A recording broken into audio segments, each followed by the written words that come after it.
बहू की कुड़कुड़। ये कहानी है शांति निवास की।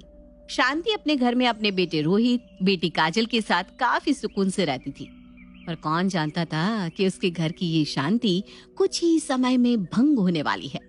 रोहित की उम्र शादी लायक हो गई थी और अपने बेटे की शादी करवाने के लिए शांति अपनी छोटी चचेरी बहन मोनिका को फोन करती है। नमस्कार जीजी, कैसी हो आप? एकदम अच्छी हूँ मोनिका, तू बता, तू कैसी है? बस जीजी, आपके आशीर्वाद से सब कुशल मंगल। वैसे जीजी, आज आपको मेरी याद कैसे आ गई? बड़े दिनों बाद आपने फोन किया है, कोई काम था क्या?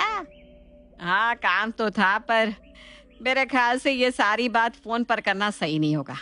इसलिए अगर तेरे पास थोड़ा समय हो तो तू एक बार घर आ जा। ए जीजी, कैसी बात कर रही हो? कहीं रोहित की शादी की तो बात नहीं करनी? मोनिका, सच में तू ना दिमाग से बहुत तेज है। एक मिनट में समझ गई कि मुझे तुझसे क्या बात करनी है।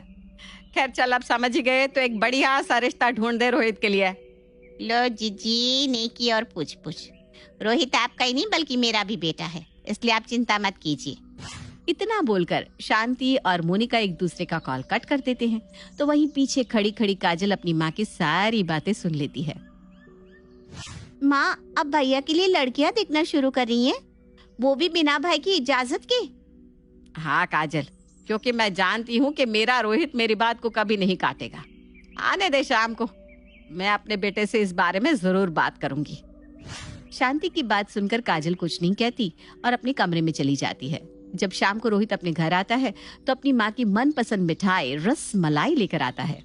माँ कहाँ हो? बाहर आओ, देखो मैं आपके लिए क्या लेकर आया हूँ। रोहित की आवाज सुनकर शांति और काजल नीचे हॉल में आते हैं, जहाँ वो रोहित के चेहरे पर प्यारी सी मुस्कान देखते हैं। क्या बात है बेटा, आज तो बड़ा खुश लग रहा है, कोई लॉटरी लग गई है क्या? हाँ माँ, ऐसा ही समझ लो, आज मेरा प्रमोशन हो गया है और उसी खुशी में देखो मैं आपके और काजल के लिए आपकी मनपसंद चीज लेकर आया हूँ।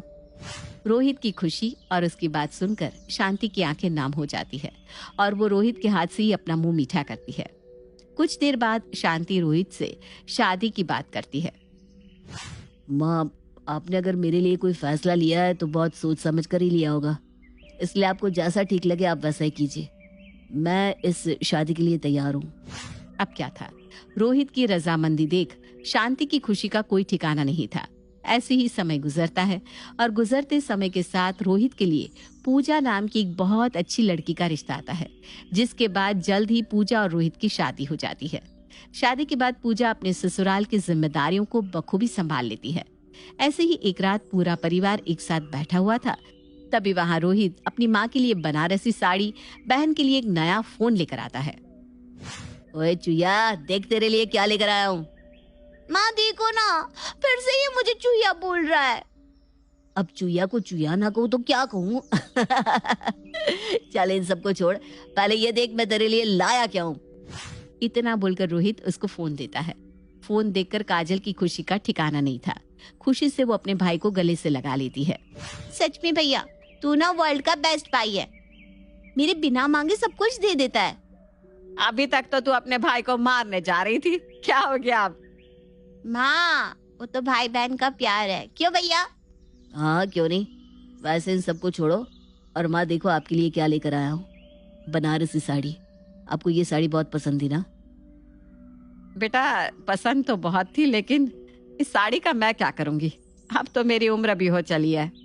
अरे ऐसे थोड़ी ना होता है, पहनने, ओढ़ने, खेलने, कूदने, पढ़ने और खाने की कोई उम्र नहीं होती माँ। जहाँ वो लोग हंसते हुए एक दूसरे से बात कर रहे थे, वहीं उन लोगों की खुशियाँ पूजा से बर्दाश्त नहीं हो पा रही थी और बस इसीलिए वो रोहित की बातों का जवाब देते हुए कहती है। सही तो कह रही है माँ जी, अब उनकी उम्र ही कहाँ है इतनी सुंदर साड़ी पहनने की। अब माँ जी, अगर आपको ये साड़ी नहीं पहनी ना तो मुझे दे दीजिए। वैसे भी मेरी और रोहित की शादी अभी अभी हुई है और ये साड़ी ना मुझ पे अच्छी भी ज्यादा लगेगी। पूजा, ये तुम कैसी बात कर रही हो? मैं तुम्हें सेम साड़ी ला दूंगा, पर ये साड़ी माँ की है, तुम माँ से साड़ी कैसे ले सकती हो? क्यों? अगर मैंने माँ से ये साड़ी मांग ली तो कोई गुनाह कर दिया? अरे नहीं नहीं बहू, तूने कोई गुनाह नहीं किया। ले इस साड़ी को रख ले, तुझे ये साड़ी बहुत पसंद है ना? लेकिन माँ, मैं आपके लिए लाया हूँ। हाँ हाँ, नहीं ले रही मैं इस साड़ी को, रखो। पूजा गुस्से में वहां से अपने कमरे में चली जाती है। शांति रोहित से कुछ बोलती उससे पहले ही रोहित भी वहां से चला जाता है। शांति के घर में आज पहली बार क्लेश हुआ था। ये देखकर शांति को काफी ठेस पहुंचती है और वो भी चुपचाप अपने कमरे में चली जाती है। वही रोहित अपने हाथों में सोने का हार लिए अपनी पत्नी के पास जाता है और उसे मनाते हुए कहता है, सॉरी पूजा, अब ये देखो मैं तुम्हारे लिए क्या लेकर आया हूँ। मुझे नहीं देखना, जाओ यहाँ से। पूजा मान भी जाओ ना, एक साड़ी के लिए इतना ओवर रिएक्ट क्यों कर रही हो? और मैं तुम्हें दूसरी साड़ी दिला दूंगा ना, पर फिलहाल जो लेकर आया हूँ उसे देखोगी तो सच में तुम खुशी से फूल ही नहीं समाओगी। रोहित की बात सुनकर पूजा उसकी तरफ देखती है और उसके हाथ में सोने का हार देखकर खुशी से गले लग जाती है। वाह, सच में यह हार बहुत सुंदर है, पर मुझे वो साड़ी बहुत पसंद है। प्रॉमिस करो मुझे वो साड़ी दिलाओगे ना? प्रॉमिस प्रॉमिस, मैं तुम्हारे लिए वो साड़ी ला दूंगा, पर फिलहाल तो नॉर्मल हो जाओ। देखो सब उदास हो गए तुम्हारी नाराजगी देखकर। नॉर्मल ही हूं मैं, पर आपको भी समझना चाहिए, अब माँ जी बूढ़ी हो रही हैं, उन्हें जरूरत नहीं है इन सब की। आप मुझसे वादा करो, अब आप माँ जी को कुछ भी महंगी चीजें लाकर नहीं दोगे, क्योंकि अब हमें अपनी फैमिली के बारे में भी तो सोचना चाहिए। आप इस तरह से कब तक अपनी बहन और माँ पर खर्च करते रहोगे? अगर यही रहा ना तो हम अपने बारे में कब सोचेंगे? ये तुम कैसी बात कर रही हो पूजा? मेरी बहन मेरी जिम्मेदारी है और मेरी माँ मेरा फर्ज, इसलिए मैं ना तो अपने फर्ज से पीछे हट सकता हूँ और ना ही अपनी जिम्मेदारी से भाग सकता हूँ। पर रोहित, हमें हमारे फ्यूचर के बारे में भी तो सोचना होगा ना, और माँ का तो हम देख ही लेंगे ना। रही बात तुम्हारे बहन यानी कि तुम्हारी जिम्मेदारी की, तो उसकी शादी करवा दो। शादी के बाद वो अपने घर को संभालेगी। वैसे भी लड़कियां ना अपने ससुराल में अच्छी लगती, ना कि मायके में। पूजा ये क्या बकवास कर रही हो तुम? मेरी बहन की अभी उम्र नहीं है शादी करने की। मुझे तो विश्वास ही नहीं हो रहा कि तुम ऐसा बोल सकती हो। तो क्या गलत बोल दिया? अरे अब उसकी शादी की उम्र हो चुकी है तो अपने घर जाएगी, अपने ससुराल को संभालेगी। यहाँ नागिन की तरह हमारे सीने पर अपना फन क्यों फैलाए बैठी है? पूजा की ये बात सुनकर उसे बहुत गुस्सा आता है। वो गुस्से में पूजा को एक जोरदार तमाचा जड़ देता है। ये देखकर पूजा अब जोर जोर से चीखते हुए रोने लगती है। तुमने मेरे ऊपर हाथ उठाया? अरे मुझ पर हाथ तो मेरे माँ बाप ने नहीं उठाया। तुम्हारी हिम्मत कैसे हुई मुझ पर हाथ उठाने की? मुझे इस घर में रहना ही नहीं है। या तो मैं इस घर से जाऊंगी या फिर मैं सुसाइड कर लूंगी। पूजा और रोहित के बीच में भयानक लड़ाई होने लगती है। उन दोनों की लड़ाई की आवाज सुनकर शांति और काजल रोहित के कमरे में आते हैं, जहां वो उन दोनों को इस तरह लड़ते हुए देखते हैं। रोहित, रोहित, ये सब क्या हो रहा है तुम दोनों के बीच में?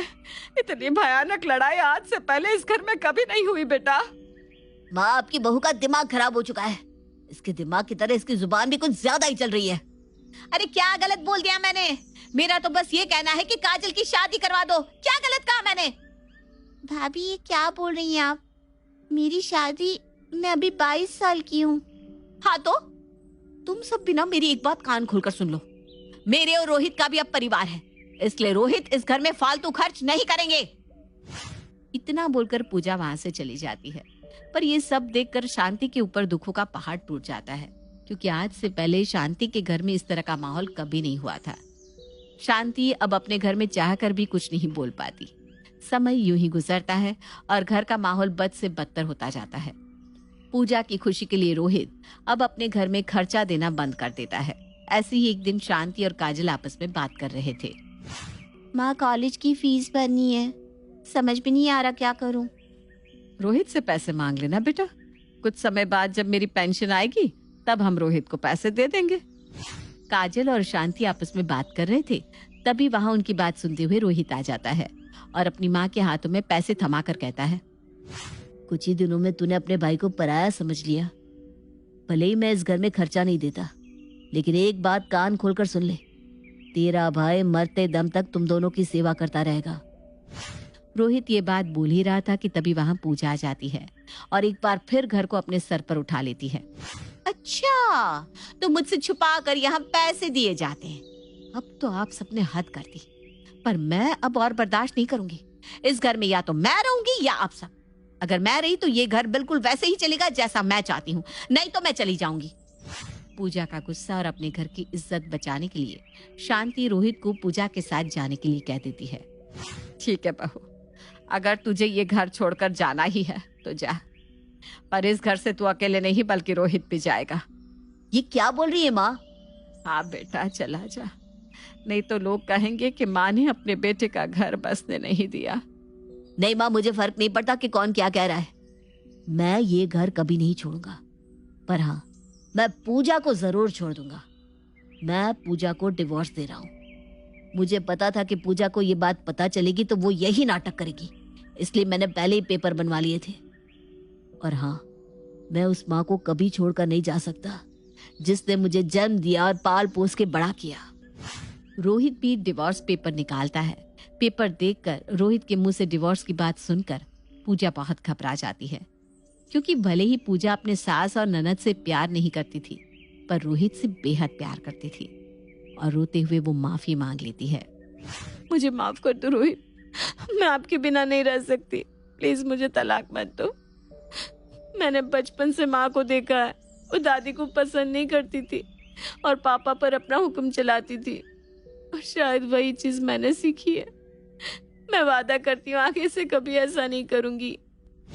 पूजा को ऐसे गिड़गिड़ाता देख रोहित पूजा को एक और मौका देता है और इस बार पूजा अपने घर को काफी अच्छे से संभाल कर रखना शुरू कर देती है।